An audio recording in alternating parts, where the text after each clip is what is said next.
Hi, everyone. Welcome back. I'm Emma.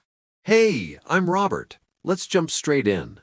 Robert, why is it that I know an English word perfectly, but the moment I start speaking, it just disappears? Hmm, that's a painful question, Emma. And you're not the only one asking it. Oh, really? Because sometimes I feel stupid.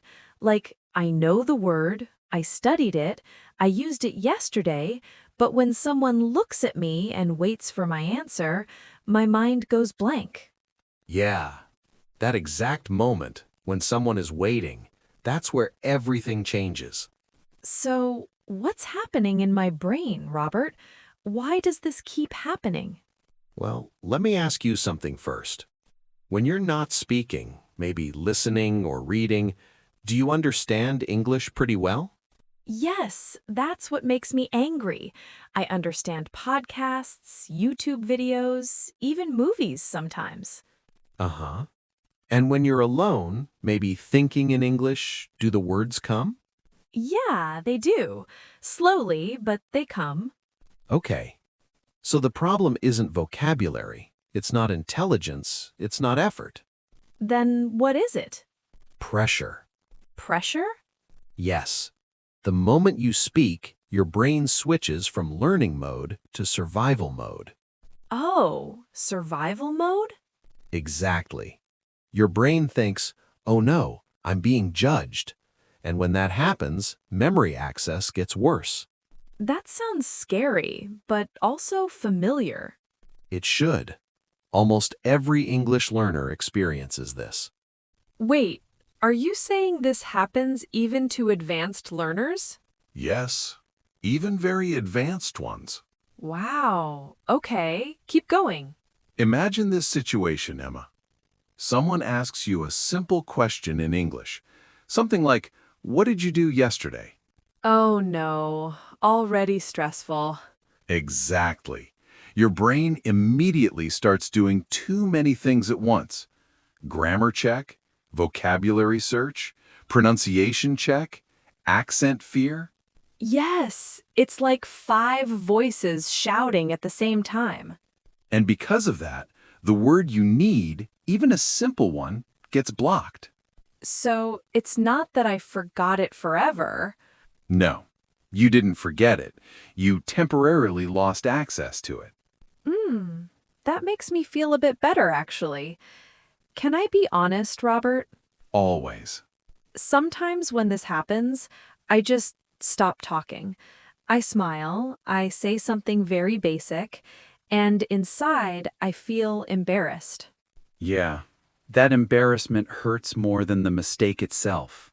Exactly. I go home and think, why didn't I say that word? I knew it. And that self-criticism creates a cycle. A cycle? Yes, you fail once, you feel bad, next time you're more nervous, you fail again. Oh, wow. That's exactly my experience. Here's the simple science part. No boring terms. Good, because I hate boring explanations. When you're stressed, your brain prioritizes safety, not language. So English becomes less important? Exactly. Your brain thinks, forget vocabulary, let's survive this situation. That's actually kind of funny. It is, but it also explains everything. So, does that mean confidence is more important than vocabulary? Yes, 100%. Let's talk about solutions, not theory. Real fixes. Please, I need that. First rule, stop trying to sound smart. Oh, that hurts. I know, but it's true. The more you try to sound intelligent, the more pressure you create. So, I should sound simple? Yes, simple is powerful. Second rule, give your brain time. How? Use fillers, real ones. Like, well? Exactly. Well, let me think. That's a good question. Oh, how can I say this? Native speakers really do that, don't they? All the time, constantly. So, if I forget a word, I shouldn't panic? Never panic. Panic is the real enemy. I think that's my biggest mistake. Most learners make it. What if people judge me? They won't. And if they do, that's their problem. Here's the truth, Emma. You don't forget English words because you're bad at English. Then why? Because you care too much. Oh. And once you relax, even a little, the words come back. So, next time I forget a word, Pause, breathe, say, well, and continue. that feels doable.